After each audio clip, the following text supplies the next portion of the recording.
Bonjour. Alors, pourquoi la majorité du grand public préfère Wonder Woman dans les films du DC Cinematic Universe? Eh ben, tout simplement parce que c'est plus traditionnel. Non, je vais développer tout ça, mais avant d'en arriver à Wonder Woman, on va repartir du début du DC Cinematic Universe. Donc, en commençant par Man of Steel, qui, moi, je suis une des rares personnes à avoir aimé Superman Man of Steel. Pourquoi? Mais parce qu'en fait, j'ai vu Superman tel que je voulais qu'il soit exploité. C'est-à-dire, les gens, ils veulent pas voir ça. Superman, c'est de l'héroïsme, c'est le gars, c'est le super-héros de base. C'est-à-dire que c'est celui qui arrive et qui règle tous les problèmes, euh, tout ce qui préoccupe à la base, c'était tout ce qui préoccupait le citoyen américain. Superman vient le régler. La première histoire de Superman qui a été écrite en 38, c'est une histoire où Superman évite que la situation aux États-Unis devienne la même qu'en Europe. Je dois vous faire un dessin de en 38, qu'est-ce qui est en train de se passer en Europe. Donc voilà, et c'est pour ça qu'après, Superman et les autres super-héros, t'as des histoires qui se déroulent contre les nazis. Ça, c'est la première grande époque des super-héros. C'est pour ça que la deuxième grande époque des super-héros, et quand Marvel arrive, c'est quoi? C'est la guerre froide. Et la troisième grande époque des super-héros, c'est après le 11 septembre. Et donc, c'est le terrorisme. Et Man of Steel, c'est comme New 52 maintenant chez DC Comics, etc. Depuis quelques années, c'est un truc. Il n'y a plus le côté cartoon et c'est plus vraiment un truc des récits pour enfants. C'est adulte, c'est sombre. Et ce qui dérange le plus, c'est pessimiste. Des fois, les super-héros échouent maintenant chez DC Comics. Et ça se voit d'ailleurs dans la saison 1 et la saison 2 de Arrow à la télé, donc dans les feuilletons. Bon, après, ils ont un peu changé le ton, mais ça se voit, il y a des super-héros qui échouent. Moi, il y a quand même quelques petits trucs qui m'avaient fait tiquer dans le scénario de Man of Steel. C'était, par exemple, le fait que Lois Lane soit complètement sous-développée. Ben, bizarrement, j'y ai pas fait attention. Moi. C'est un truc, tu sais, d'une certaine manière, depuis le temps, on sait qui est Lois Lane, on la connaît, et moi je me suis pas trop retrouvé à réfléchir, genre c'est un premier film, c'est le premier film de la saga, donc tout doit être bien développé, etc. et tout, pour les gens qui connaissent pas, tout le bazar, donc en fait j'ai pas trop fait attention au fait que elle faisait un peu figuration, Lois Lane. Et je me suis juste posé la question, qu'est-ce qu'elle foutait dans le vaisseau extraterrestre quand Superman va sur le vaisseau. Bon, j'ai capté que, en fait, d'une certaine manière, les extraterrestres, elle est sur le vaisseau pour être une espèce d'otage direct par rapport à Superman.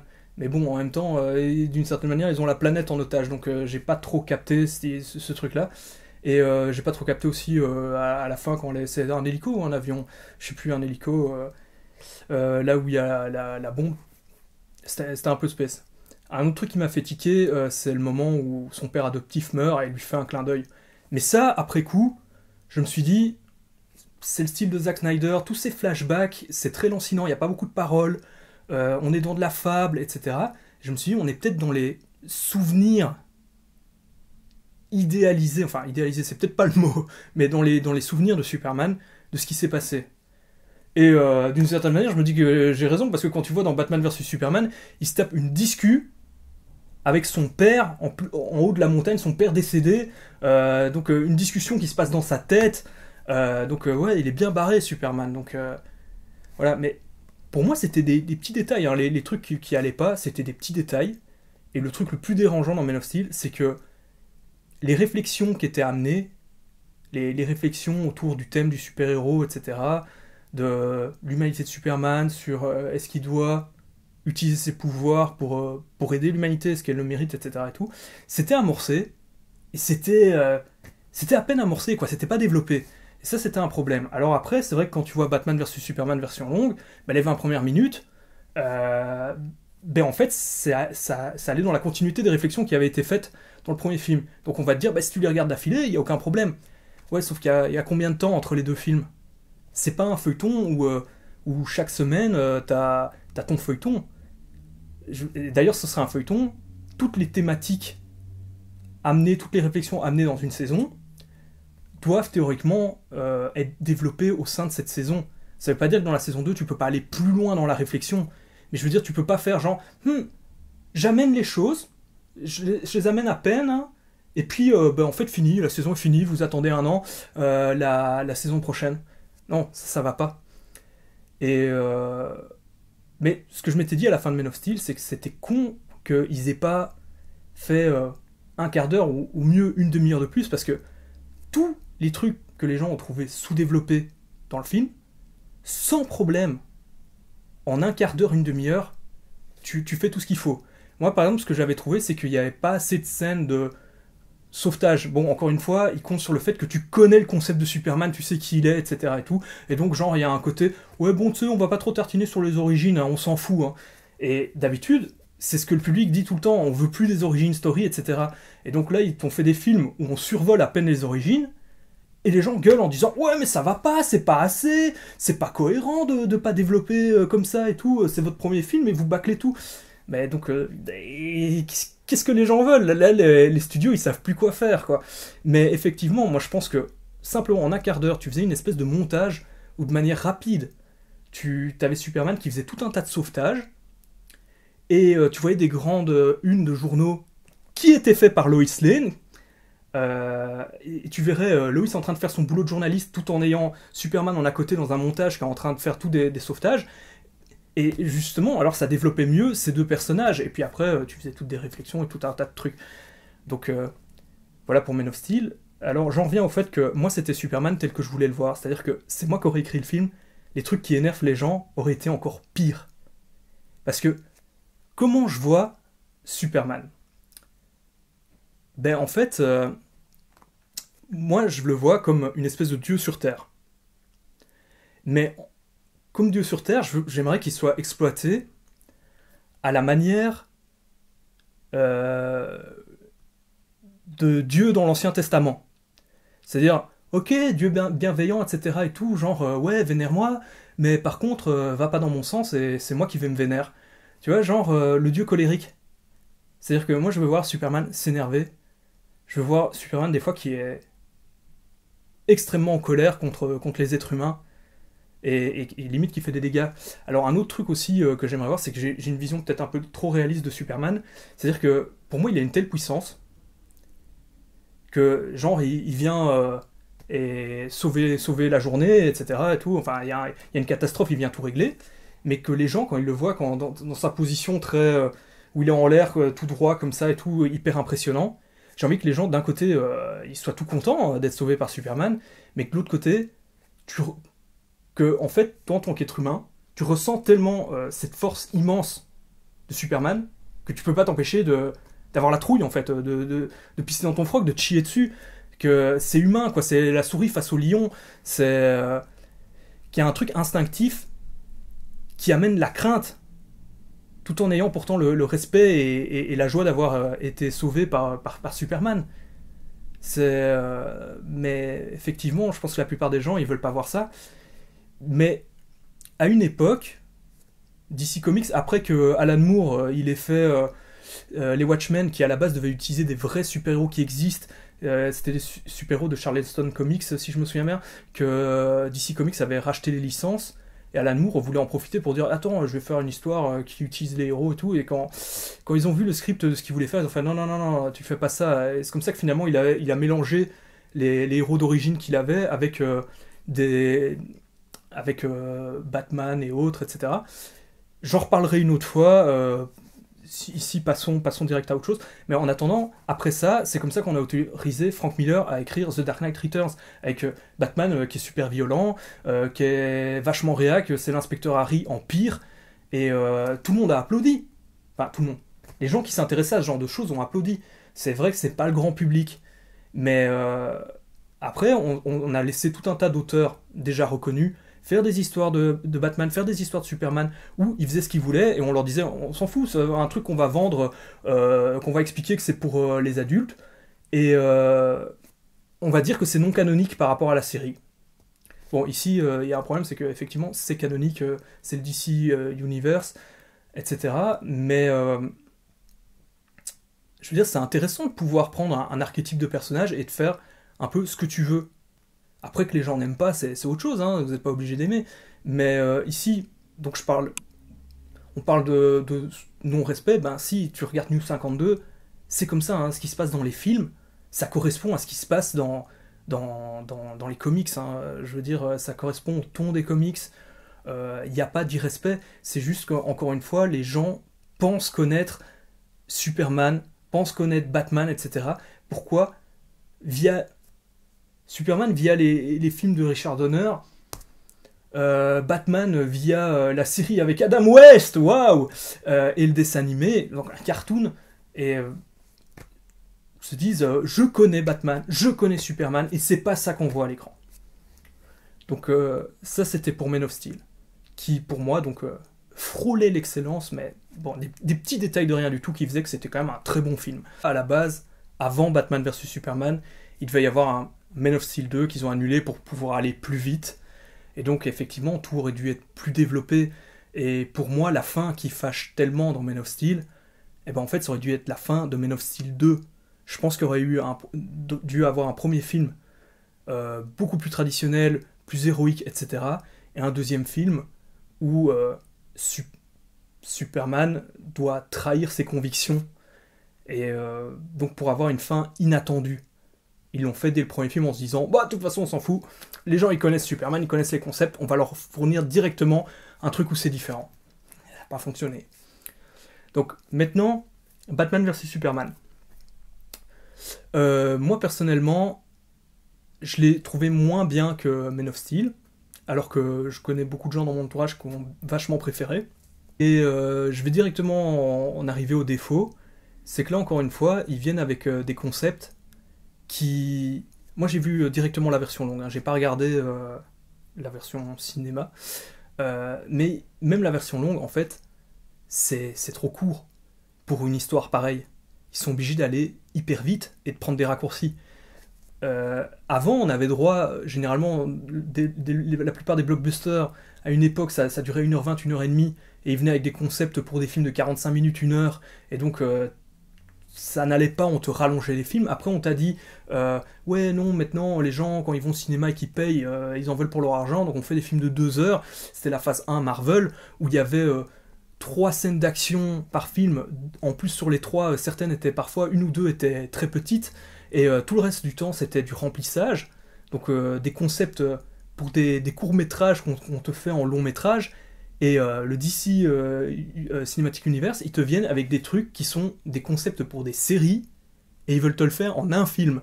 C'est un peu comme quand des gens essayent d'adapter au cinéma en un film des romans qui sont des grosses briques.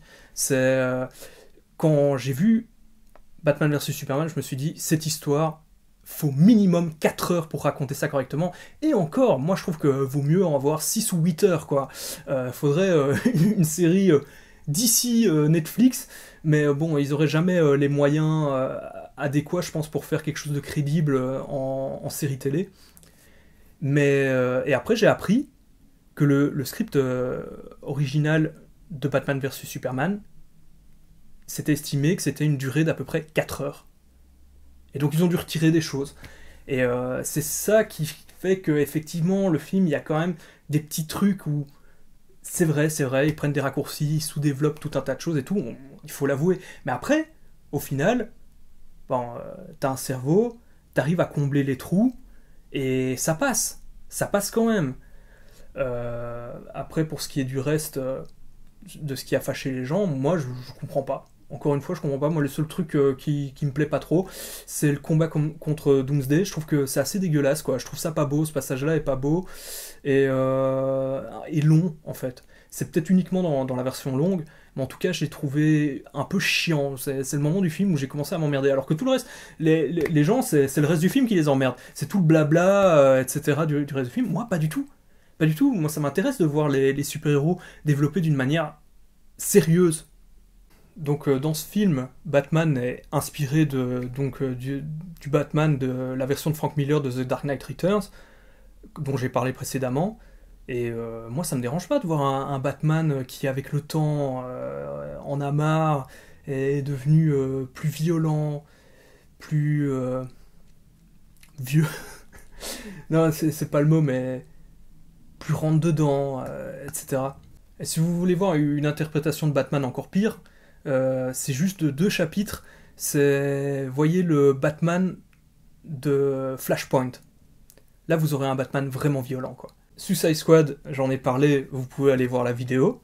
Il y a le lien dans la description ou à la fin de cette vidéo aussi.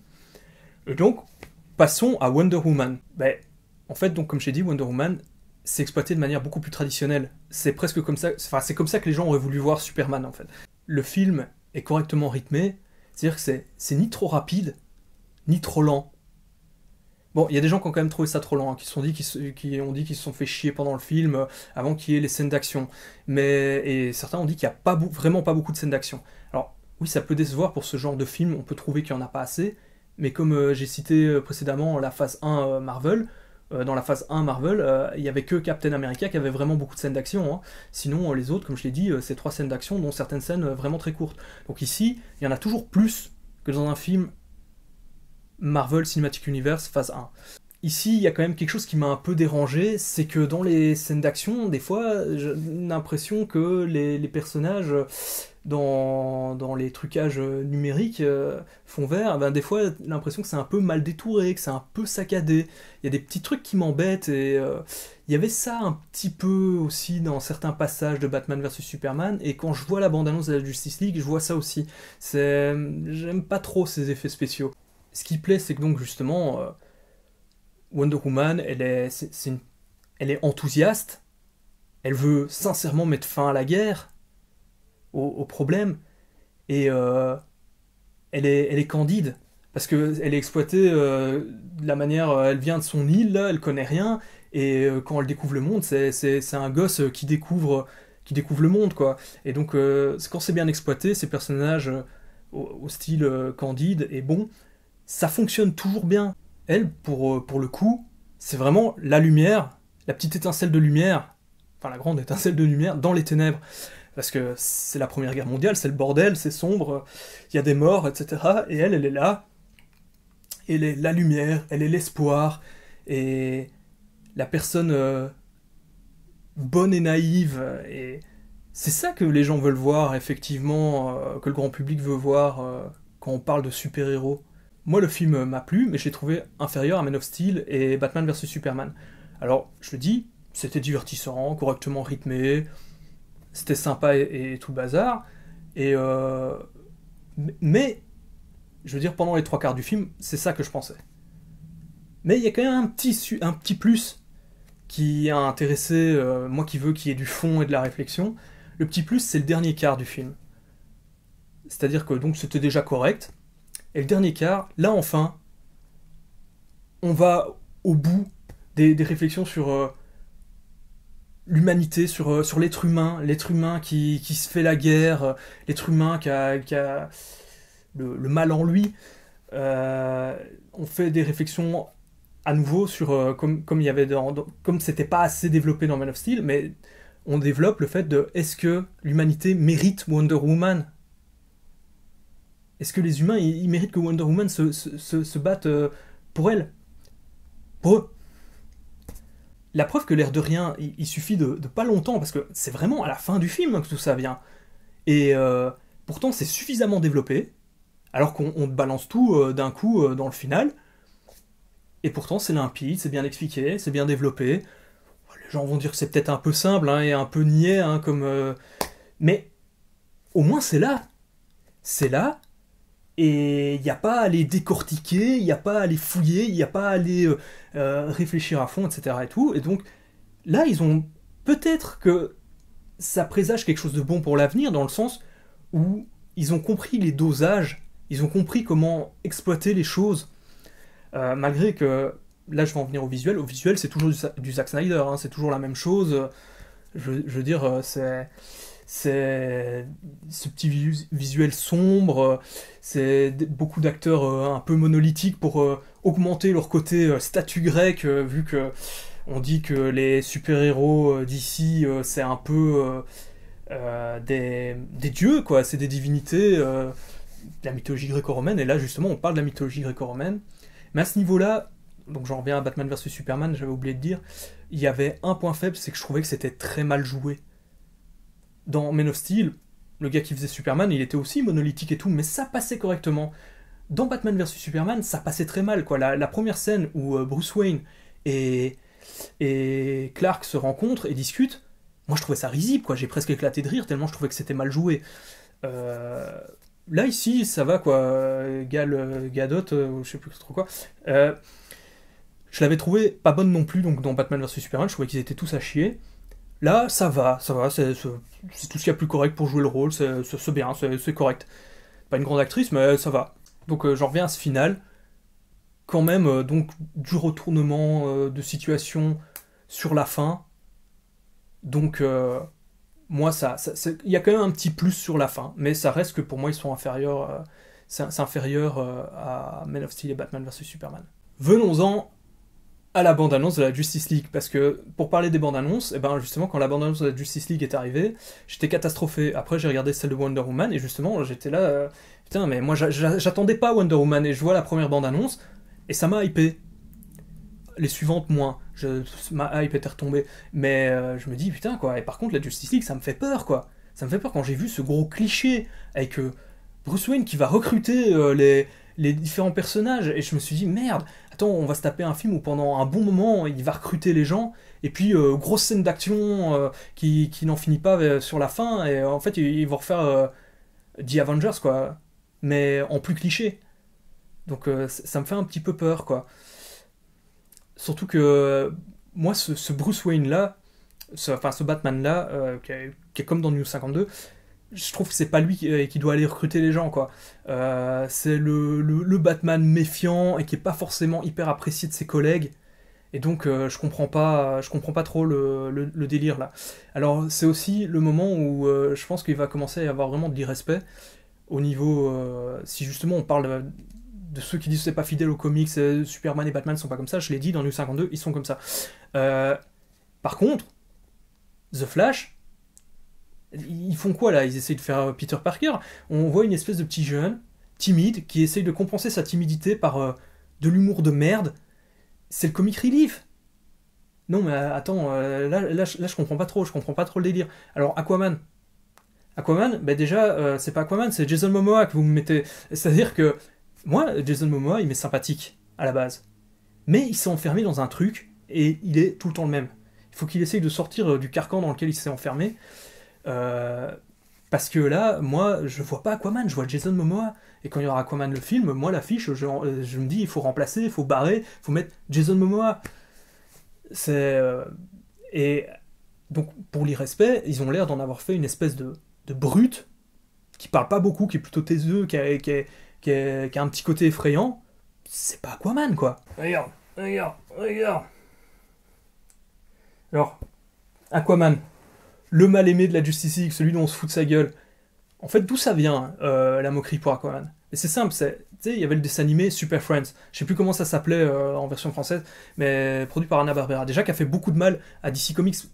Maintenant, les gens, y en a qui font comme s'ils étaient fans, mais disons-le clairement, pourquoi est-ce que, à une époque, les gens n'avaient rien à foutre de DC et même Marvel, c'était parce que le dessin animé Super Friends, ça les avait rendus vraiment super ringards.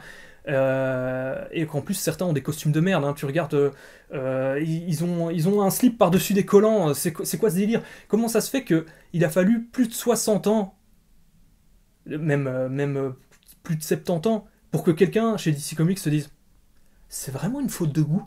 On devrait arrêter ça de mettre des slips par-dessus les collants. Je comprends pas quoi. Wonder Woman, elle avait vraiment un costume de merde. Moi j'ai toujours trouvé que elle ressemblait à une majorette quoi. Et une majorette américaine et qui avec son lasso était dans un spectacle de cow-boy, enfin un spectacle de rodéo en train de faire des acrobaties avec un lasso quoi. Franchement c'est super ridicule. Et donc pour revenir au dessin animé, Batman avec sa voix de merde dans la version française. Bon à la limite ça avec le recul c'est marrant mais c'était vraiment c'était tout naze. Et Aquaman, ben, le problème qu'il y a c'est que Aquaman c'est un surhumain mais il y a déjà d'autres surhumains dans l'équipe. Il y a Superman, et il y a son équivalent féminin qui est Wonder Woman, et Aquaman, c'est jamais qu'un surhumain en plus. On va me dire, bah, c'est toujours bien, c'est toujours du renfort pour taper sur les méchants, hein, c'est pratique. Hein. Mais le problème, c'est qu'on s'en fout, ça. On est en train de te raconter une fiction, et ce que les gens ils veulent, c'est tu mets pas trop de personnages, mais ils doivent tous être complémentaires. Et le problème, c'est que Aquaman, son originalité, dans son pouvoir, c'est quoi? C'est son lien avec les créatures aquatiques. Mais alors, s'il n'est pas dans l'eau, à quoi il sert? Et c'est ça, les gens, ils se font juste cette conclusion-là. Alors qu'en fait, Aquaman en solo, ben, ça peut être super bien. Ça peut être vraiment bien. Personnellement, comment je vois Aquaman? Aquaman, il devrait beaucoup plus insister justement sur les profondeurs, sur ce qui se passe dans l'eau. C'est-à-dire, t'as le space opéra, t'as le planète opéra, et ben il devrait y avoir le abyss opéra. C'est-à-dire que sous l'eau, tu fais l'Atlantide, tu fais plein de cités qui ont des styles différents. T'as une cité, c'est des inspirations médiévales, mais sous l'eau. Des architectures qui s'inspirent de différentes époques du monde. Tu peux même faire une cité steampunk sous l'eau, quoi. Et t'aurais différentes cités, ce serait du monde perdu. T'aurais des batailles sous l'eau. Tu sais, au lieu que ce soit en apesanteur, et ben en fait c'est sous la flotte, etc. et tout. Et un truc comme du space opéra, mais dans l'eau. Et justement, et en plus, t'es pas obligé de te limiter à dans l'eau, à sous l'eau. Tu peux être sur la surface de l'eau ou sur la terre ferme. Je veux dire, franchement, pour moi, Aquaman, il y a moyen de faire des très bonnes choses avec Aquaman. Hein. Je veux dire, faut arrêter de se dire d'office, oh, c'est trop nul, c'est trop nul. Parce que, pourquoi? Encore une fois, quelles sont les raisons? À part le fait qu'on trouve qu'il fait tâche au sein de la Justice League pour le récit, en solo, il n'y a rien à lui reprocher. Hein. Je veux dire, dans les commentaires, à la limite, dites-moi pourquoi est-ce que vous trouvez que Aquaman est naze? En quoi est-ce que ça ne vous intéresse pas? Est-ce que vous trouvez ça vraiment... En quoi est-ce que vous trouvez ça con? Pour en revenir à Wonder Woman, un truc qui m'a un petit peu énervé, c'est que c'est les gens qui ont fait comme si c'était quelque chose de nouveau. Je veux pas dire par là, genre, comme si c'était le premier film de super-héroïne, parce qu'il y en a déjà eu d'autres, bon, il y en a qui étaient tout pourris. Je sais même pas s'il y en a qui sont bien, parce que j'ai pas vu tous les films qui mettaient en scène, on va dire, des femmes avec des pouvoirs extraordinaires, etc. et tout. Donc, ça j'en sais rien, mais beaucoup de femmes ont réagi, plutôt comme si ça n'existait pas de film d'action avec une héroïne principale. Alors qu'en fait, il y en a eu plein. Il y en a eu plein. Et oui, mais pas une espèce de guerrière et tout. Mais Red Sonja, c'est quoi? Avec Brigitte Nielsen. C'est quoi? Et vous vous souvenez pas de Mort ou Vif avec Sharon Stone, qui était une espèce de film, un western qui se voulait filmer comme les purs films d'action des années 90, donc avec un style à la John McTiernan. C'était réalisé par Sam Raimi, et c'était un très chouette film en son temps, et avec beaucoup de second degré, hein, beaucoup de second degré, et c'était un chouette film. Il y avait eu aussi un film d'action qui avait bien fonctionné avec Gina Davis, mais le nom m'échappe. Je sais plus comment ça s'appelle. Donc, c'est pas nouveau. Sigourney Weaver dans Alien 2, quoi. Dans Aliens. Je veux dire, faut arrêter les conneries. Hein. Il y a eu plein de trucs. Hein. J'ai l'impression qu'à chaque fois qu'il y a un film d'action avec une héroïne qui est mise en avant, on fait chaque fois comme si c'était nouveau. Mais bon, il y avait la série des films Resident Evil, bon, peut-être mauvais exemple parce que c'est pas très bon, mais il y a eu plein de trucs, quoi. Il y a eu des trucs avec Scarlett Johansson, etc. et tout. Faut arrêter les conneries, quoi. De base, et c'est une grosse connerie, c'est vrai que les producteurs, les boîtes américaines se disent, bah, c'est majoritairement des mecs qui regardent ce genre de film, et c'est la réalité, hein, c'est majoritairement des mecs. Hein. Il y a des gens qui disent non, les femmes adorent les films d'action, les films de science-fiction, tout. C'est pas vrai, les films de science-fiction, les femmes qui regardent des films de science-fiction sont totalement minoritaires, et même des films fantastiques ou des films d'horreur, elles sont totalement minoritaires. Mais après, par contre, c'est des conneries de dire, mais le spectateur, il faut lui mettre un homme blanc, sinon il regardera pas. C'est des pures conneries. Justement, je citais Aliens, c'est culte, hein, c'est culte. Ça, c'est des pures conneries. Tu peux effectivement, que tu mettes une femme ou un homme, ça change rien. Et dans le cas des super-héros, justement, les super-héros ou super-héroïnes, c'est des personnages auxquels t'es pas censé du tout t'identifier. Tu dois pas t'identifier, c'est des personnages extraordinaires qui viennent régler tous les problèmes. T'es pas censé t'identifier, toi t'es censé t'identifier au sidekick. Et quand je dis au sidekick, je parle du sidekick qui n'a pas de pouvoir, hein. Je parle du sidekick humain, qui est genre derrière un ordinateur, avec un micro en train de faire « Oui, alors le méchant il est parti aux alentours de la rue machin, il faut que tu ailles lui courir après. » Non, voilà, c'est cette personne-là auquel tu es censé t'identifier. C'est l'humain qui, avec ses ressources à lui, essaye de faire le maximum pour pour aider le monde, pour régler les problèmes, etc. Mais évidemment, on sait que dans la réalité, nous, nos moyens, nos moyens ne permettent pas de tout régler. D'où le fait que dans la fiction, on crée un être extraordinaire qui, lui, va pouvoir régler les choses. Mais, voilà, on va faire quand même que, voilà, l'humain peut l'aider, quoi. Ça, on l'a fait par la suite, hein, parce qu'au début, c'était... les humains, les gars auxquels tu devais t'identifier, c'était Lois Lane et Jimmy Olsen. Donc oui, au début de Superman, on te demandait à toi, mec, de t'identifier limite à la femme qui se faisait tout le temps sauver, quoi. Donc voilà. Moi, ce que j'attends plutôt avec impatience, c'est de la super vilaine. On n'a pas vu assez, tu vois, à part des méchantes sorcières dans des Disney, il y a quasi pas de personnages de super vilaines à l'écran. Il y en a eu, hein, l'air de rien, mais il y en a vraiment pas beaucoup. Et ce que j'attends encore plus qu'une super vilaine, ce serait un James Bond où à la tête des méchants, il y a une femme.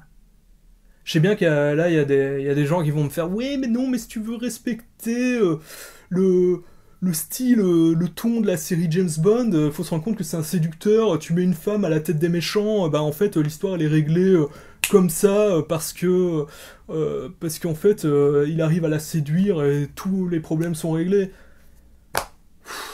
On a bien un James Bond blond, aux yeux bleus. Je veux dire, on va pas aller dans le kitsch old school. Non. Je veux une chef des méchants. Bon, je crois que j'ai tout dit. Ah oui, je voulais dire, pour ceux qui sont pas au courant, Zack Snyder s'est retiré de la post-prod de la Justice League parce qu'en fait, sa fille s'est suicidée. Et il y a tout plein de connards sur le net, mais une chier, hein, une flopée, hein, qui disent bien fait pour sa gueule parce qu'ils ont pas aimé ce qu'il a fait avec Man of Steel et Batman vs Superman. C'est franchement, ces gens sont des putains de connards. Quand bien même, en plus les films sont vraiment pas des échecs, c'est des bons films.